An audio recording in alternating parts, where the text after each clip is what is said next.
Hi all and welcome back. In this video, we will expand your vocabulary by looking at some native phrases that you can use instead of the ones you commonly study in classroom. It goes without saying that very often, English learners opt for more formal sentences, while native speakers tend to be a bit more informal when they communicate. Of course, it all depends on the context of the situation. Keep in mind that both options for each phrase we are about to discuss exist, and you can choose the one that suits the situation you're in better. Remember, there is no 100% rule about what you must and mustn't say, so make sure that it is English that serves you and not vice versa. So let's get started. Everything's in English. All you need to know. All right, how did you learn to speak English? When talking about some big changes, you might say, something has changed our lives a lot. However, you might also say that something was or is a game changer. For instance, an embedded SIM, also called an eSIM, enables users to switch wireless plans without the need to physically change SIM cards. I can say that the eSIM is a game changer, as it eliminates the hassle and inconvenience of physically changing SIM cards and gives consumers more choices. So, a game changer is a product or event that affects the situation very much, or advances the technology or field of study immensely. Ooh, that's a game changer. What are some game-changing technologies that you can think of? Share in the comments down below. Now, let's imagine that somebody asks you if you like biology back in school. You can say, no, I didn't. And that's totally okay to say that. However, you might also say, I was not particularly a fan. No, this is a lovely expression you can use when talking about something you don't like. Not particularly a fan. No.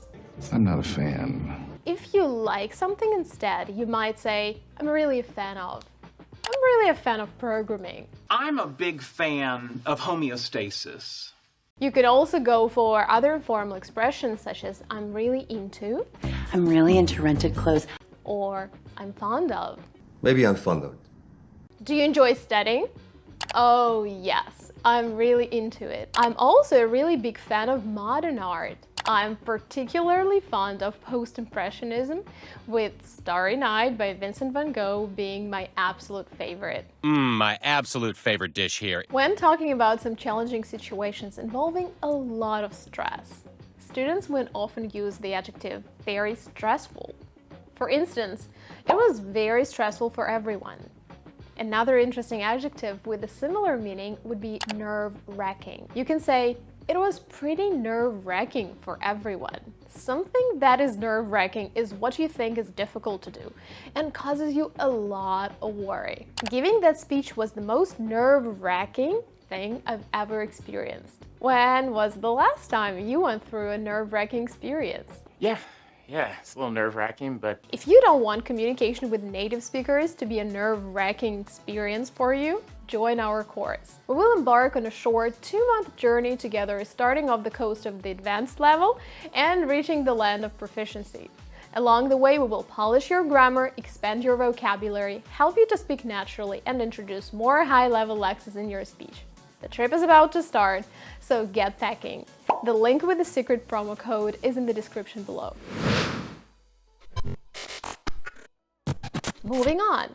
Let's say my neighbor shot a fun and very popular video, which got more than 1 million views.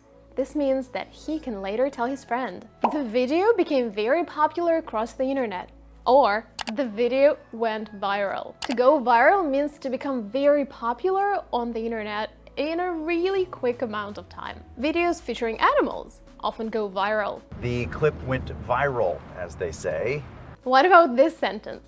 Can you think of another way to say the same thing? Can you provide more details on why that is? I can go with, can you elaborate on why that is? Elaborate on is a phrasal verb that refers to providing more details about a matter or topic. Josh offered a few tantalizing details, but would not elaborate on the new venture. When giving a public speech, you might introduce details by saying, let me elaborate on this. Could you elaborate? What if you were asked whether you think excessive exercising is good for your health? Let's say you think it's not. You will say, no, it isn't.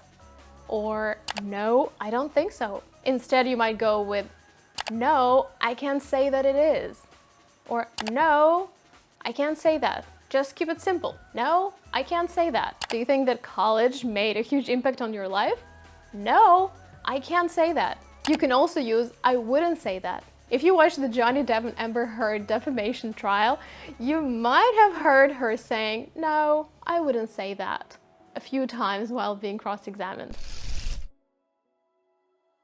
Now, this one might be familiar as I did mention this word in some of my previous videos. My family and I are very close. A more idiomatic way of saying the same thing would be we are a tight-knit or a close-knit family. Both adjectives mean that we help and support each other, and we are always there for each other in difficult situations. So in a close-knit or tight-knit family, you will never be left on your own, and you can freely open up about your hardships in life.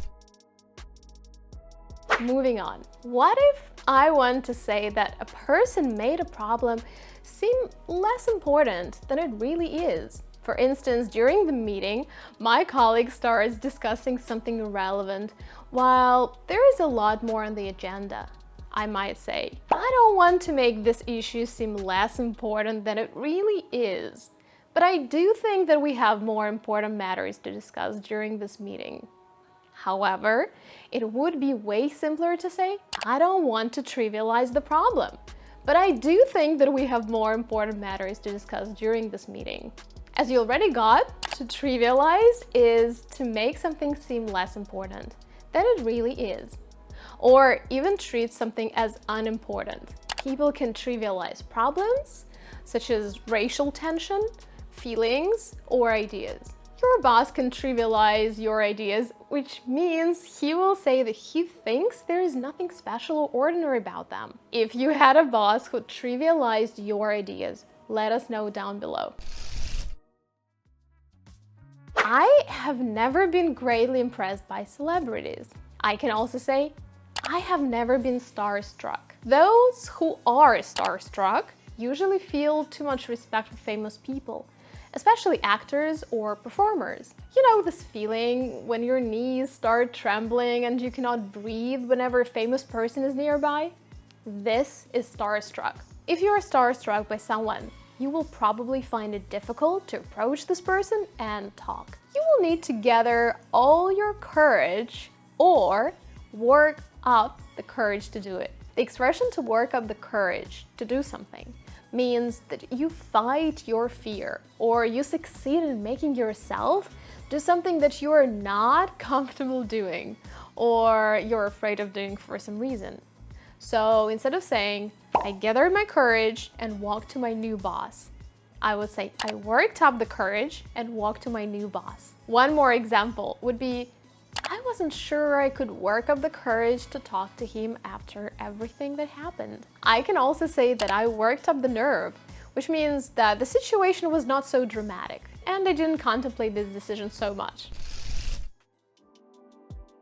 Divorce has become a common thing these days. Divorce has become commonplace these days. Commonplace is a usual or ordinary thing, something that happens everywhere and people are not surprised about it at all. We can see more and more people getting divorced these days, so we can say that this practice has become commonplace. Some functions can become commonplace, or a spelling of the word can become commonplace. We can also emphasize that some trends are becoming increasingly commonplace, which means that they are getting more and more common.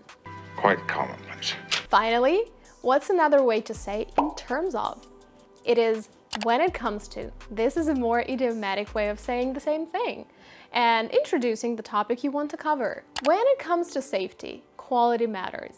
When it comes to programming, I have no clue what I'm doing. Please, when it comes to clothes. Well, that was it for today. I hope you guys enjoyed this video. Make sure to write sentences with the new words down below for extra practice. I'll see y'all very soon. Have a lovely day. Bye bye.